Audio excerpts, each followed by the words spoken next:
How do we learn this practice of humility? Christ's crucifixion on Good Friday was preceded by Jesus on his knees portraying his humility before the disciples at the Last Supper on Thursday. So Good Friday was preceded by Humble Thursday, the communion celebration that night before. And each time we come as Christ Church to communion, we can remember that Jesus used that first Lord's Supper not just as a meal, but as a tool in the lives of his disciples. It was so intentional. Communion was launched by Jesus humbly kneeling, Jesus humbly washing the feet of his proud disciples. And in doing so, Jesus did what Paul so well described. He took the form of a servant, like we just read in Philippians 2. We are invited as believers who love and follow Christ to do the same. In the book of Luke, chapter 22, at the first Lord's Supper, we find a clue about why Jesus had to humbly come and do that cleansing. And it's a very vivid reminder.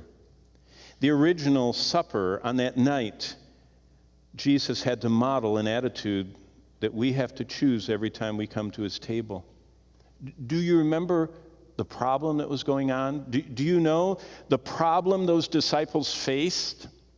It's the problem we all face every day. They were thinking first of themselves.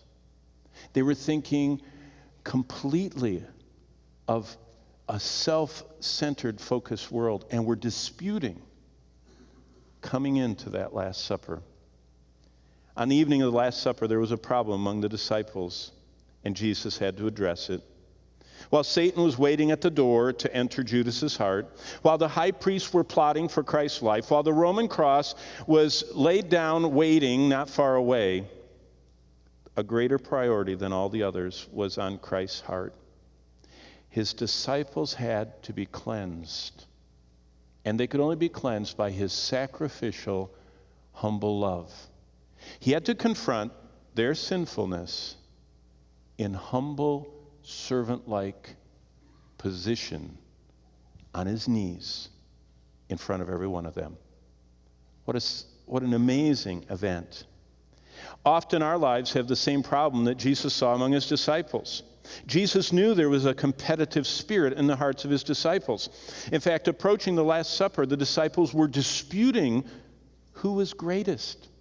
In fact, look what Luke tells us. This is Luke telling us as he looked back on the Lord's Supper, as he is writing down an Spirit-inspired biographical sketch of that last night of Christ's life before the cross. Look what he writes. The heart of the disciples contained unforsaken selfishness, disagreements, contentions. They had allowed their jealousies and impatience and ambition to pollute the hallowed atmosphere of worship. And Jesus didn't want that pollution. He didn't want them to ruin that sacred moment. So he had to model the attitude we're all to embrace. And he did it in person at their feet that night. Look what Luke said. He said, now there was also dispute among them as to which of them should be considered the greatest.